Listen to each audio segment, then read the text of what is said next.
and welcome. So I would like to start this talk by posing a very simple question, which is originally posed by Martin Seligman, who is the father of positive psychology. In 2 words or less, what would you most want for your children? Think about it and try to answer. Think as educators, think as teachers, think as parents. What would you want? I think probably the answer would be very simple. The majority of you would say happiness. I would like my children to be happy. Perhaps somebody would say well-being, perhaps somebody would say achievement, but I think happiness would probably win. And the next question, what do the schools actually teach? And they don't teach happiness, not really. They teach achievement, yes. They teach thinking skills, yes. They teach conformity, yes. They teach maths, English, everything, but not well-being, but not resilience, but not happiness. So there is actually something to do. There is something to do in preparing our kids for life.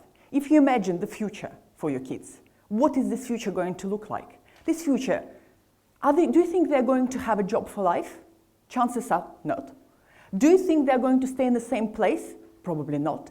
Do you think they're going to have periods of unemployment? Probably yes. Do you think they're going to be absolutely confused at some point in this crazy, mad world they're actually facing? Probably chances are yes. So how are we as a system, as a society, as academics, as parents, how are we really preparing our kids for life? What skills can we actually teach them? So I propose that actually what is fundamental is to teach these kids the skills of happiness, the skills of well-being, and the skills of resilience. Also because they're facing very difficult periods of their life of depression. At any point in time, 2% of kids aged 11 to 15 and up to 11% of young people aged 16 to 24 are suffering from depression. And depression is on the rise. Depression is starting much earlier. Depression and anxiety disorders are becoming more and more prominent in our societies. And we know, of course, that as a result of depression is academic difficulties, drug difficulties, difficulties with smoking, with drinking, and so on. The whole host of very complicated difficulties. So, what do we do?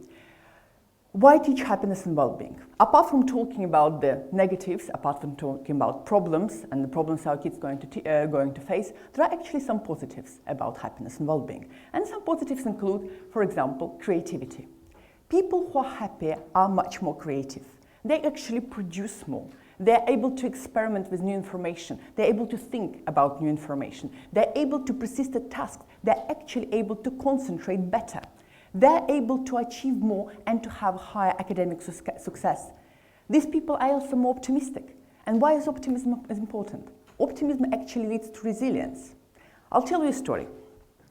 It's a personal story. It's a personal story about a couple of my kids.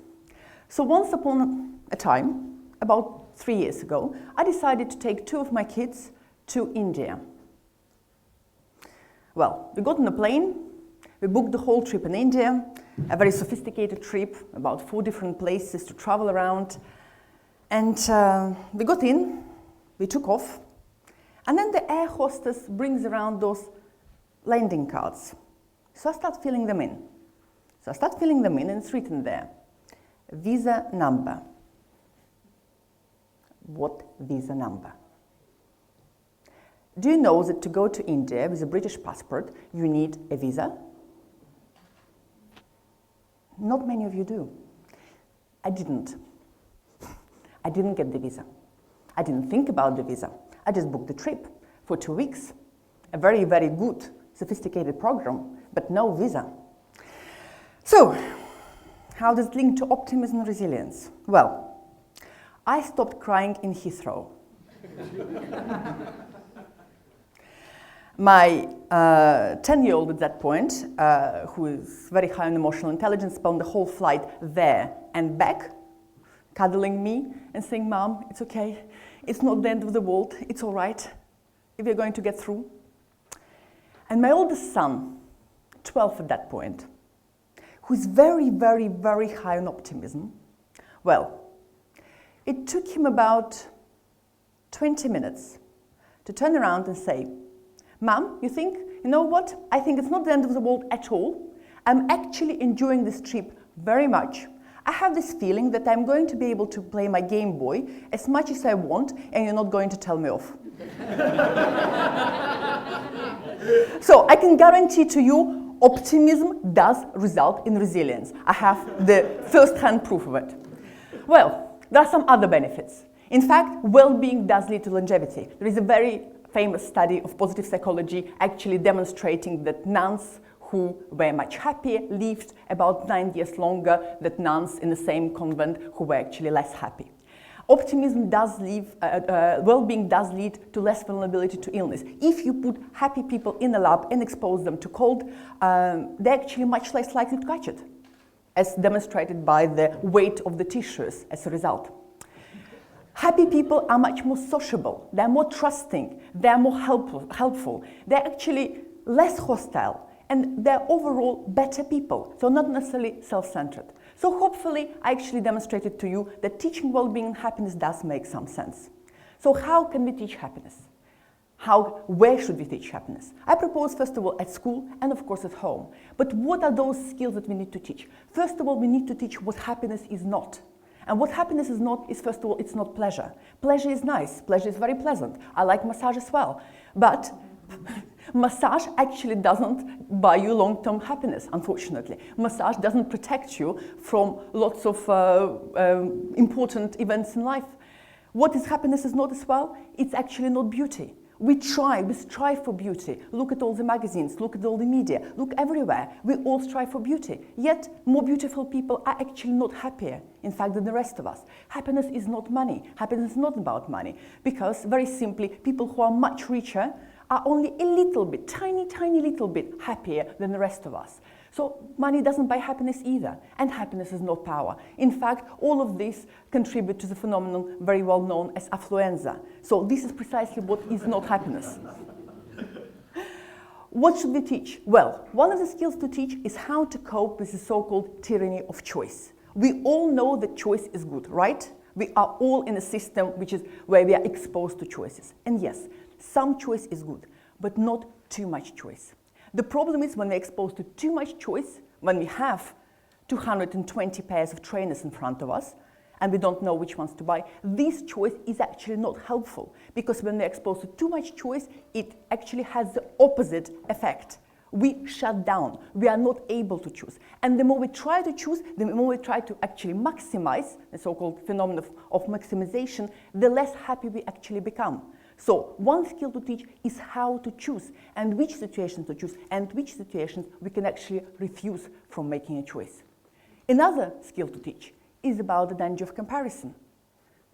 Very simply, if you want to be unhappy, try to choose somebody who is doing better than you and keep comparing. It's the best way. Really works. And if you want to be happy, either A, try not to compare, or B, try to compare with somebody who is doing worse. So one or another. The problem is, the better we do in life, the more we still continue comparing upwards. And this is the killer for well-being. And it's a very important skill to teach. Third point, the hazard of habituation. 20 years ago, kids used to turn up to school with an apple. Okay? Nowadays, nothing really changed. They still turn up with an apple. Just the price has changed a little bit. So, another little problem with the Apple is that they keep updating all the time. So a year later, they want the next one, and of a different color. The problem, again, is that we get used to things, especially to material things, very, very fast. The usual adaptation period is 3 months. Really, for material things, is actually much faster. So it doesn't matter what you buy, you still get used to it. And your kids get used to it, and probably even faster than you. So you can buy an iPod, an iPad, a next computer, next generation of anything else, and next mobile phone. They still get used to it. And 1 month, 2 months, 3 months later, they still want the next thing that just came out. So keep doing it if you wish, but that's not going to help them, and it's not probably going to help you either, in terms of your pocket money, whatever is left from it. Another point, very important, the negativity bias. What is negativity bias? Is that actually our brain is functioning in such a way that we pick up negative information much better and much quicker than all the positive information out there. And what does it mean? It means that actually if somebody told you are good and if somebody just gave you a criticism, you walk out remembering the criticism. Have you ever had performance review when your boss told you 5, 10 things you are brilliant at and just mention one little thing that's not working so well and you walk out thinking of what? Well, your kids think of exactly the same. Because the negative information is much more powerful than the positive information. And to counteract this, we need to work on increasing positive emotions. And what we know from science is that in order to counteract the negative effect of negative emotions, we need 3 times as many positive emotions in our life to actually counterbalance. So working on increasing this positive emotion is again an essential skill. So the next step is really fundamentally changing the way you look in the world and your kids look at the world. Is the glass half full or is it half empty? And again, there are things to learn, there are things to do. So for example, we have the NUMB process that we teach to many children in many different schools across the country. It's a very simple process, how to deal with negative emotions. We get the kids to wear an elastic band. And every time they feel a negative emotion, they click it.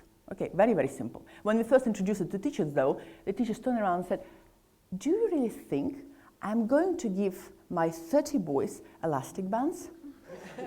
Do you know what's going to happen? Actually, this didn't happen. What did happen? The kids did wear the elastic bands and so did their parents. And they clicked them every time they experienced a negative emotion. Going to step number 2, the U bit, is understand. So once you notice the negative emotion, try to understand why is it there, where is it coming from, and what is going to happen if it's not stopped.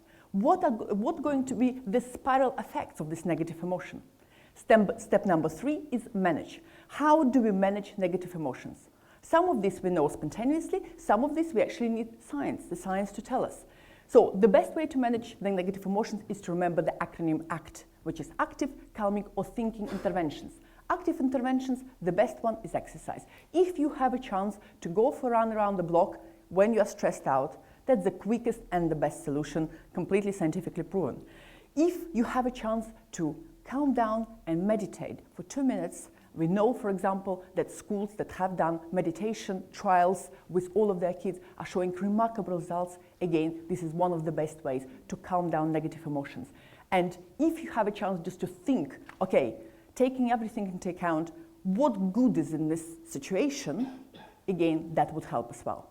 And then step number 4 is build on the positive emotions. So, moving on, how do we develop resilience in kids? So, we developed a program on resilience, teaching children to identify cognitive processes that go on in their own mind when they're exposed to different situations. Because what we do know from science is that if we notice the cognitive explanations of negative events, that when these events take place, we can actually affect the emotional outcomes of these events. To put it very simply, we introduce kids to something called parrots of perceptions, or little imaginary creatures sitting on their shoulder telling them what to think. And we all have these parrots. These are explanatory styles represented as metaphorical figures. Well, some of us have the blamer parrot. Whatever happens, it's all your fault.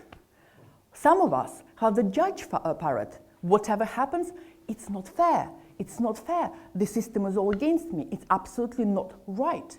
Some of us have the warrior parrot. Oh my God, what's going to happen in the future? Everything is going to collapse.